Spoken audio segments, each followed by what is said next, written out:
China arguably runs the world's biggest propaganda machine. What for? To defend one man, Xi Jinping, the undisputed emperor of China, now sitting on a shaky throne. This is the biggest crisis of his career, the toughest year of his presidency.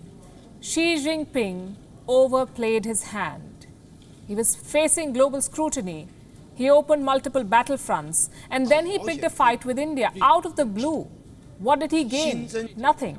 His troops are moving back, however slowly.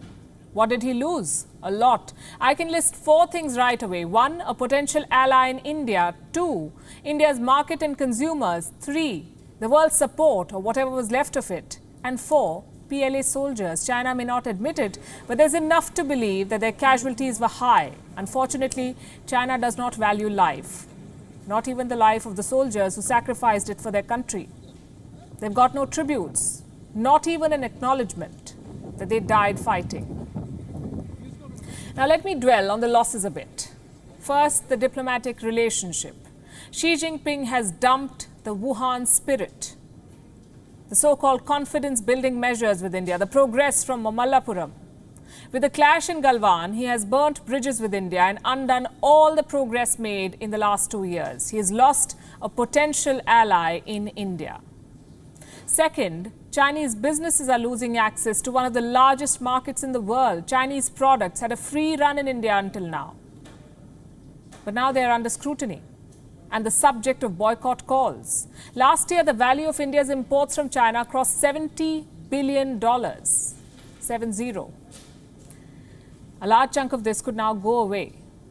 The government is scrutinizing Chinese investments in India. Indian startups will think twice before accepting an investment from China going forward. Made in China smartphone apps are being banned. They were counting on the massive Indian user base to push China's soft power. 5G giant Huawei could be the next in line. Delhi is reviewing its role. So with one fell move, one military standoff, China is losing the Indian consumer, Indian companies, and the Indian market, not to mention India's trust. The third big loss is the loss of face and global support. World leaders are slamming China, left, right, and center. Xi Jinping has failed to keep his worst impulses in check. And the fourth is the lives of the unsung Chinese soldiers I just spoke about, unceremoniously brushed under the carpet, even in their death. Now, as China's scrutiny grows, it has dawned on the Chinese president that he is losing control at home too, so he is taking drastic steps to strengthen his hand. Typical dictator. 2 decisions highlight how Xi Jinping plans to crush dissent. Decision number 1, Beijing has created a special task force. Its job is political policing. China says it wants to watch political activity to maintain social stability. No one is impressed by the spiel, though. The task force is just another way for Beijing to keep an eye on dissenters. According to a report, this task force has been asked to, quote-unquote, handle the disputes and unrest stemming from the coronavirus pandemic. The announcement comes on a day when a law professor in Beijing was taken away by the police. Zhu Zhangrun is one of the few Chinese academics who dared to speak out against Xi Jinping. He's been detained. The second big curb comes on China's military. Any authoritarian leader cannot rule without complete control over the military. And in China, Xi Jinping has absolute control over the People's Liberation Army, the PLA. He leads the Central Military Commission, or CMC.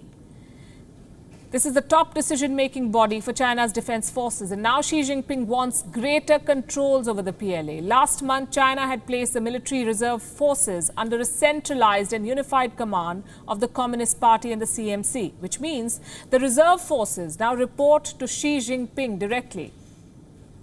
Now, the Chinese president is going after the purse strings of the generals, the money. A couple of weeks back, the CMC issued a new order. It says that senior military officials will now be subjected to an economic responsibility audit. What does this mean? It means that starting this month, senior officers will be audited. They will be under the lens for how they implement decisions and perform their tasks, especially when it comes to matters of money. This audit will be a part of an officer's performance evaluation. So appointments and dismissals will depend on this audit. Officers will be rewarded and punished based on how they perform in this audit. And this is proof of Xi Jinping's insecurity. The man who came as a reformer is proving to be a power-hungry dictator, burning bridges with the world and empowering himself at home.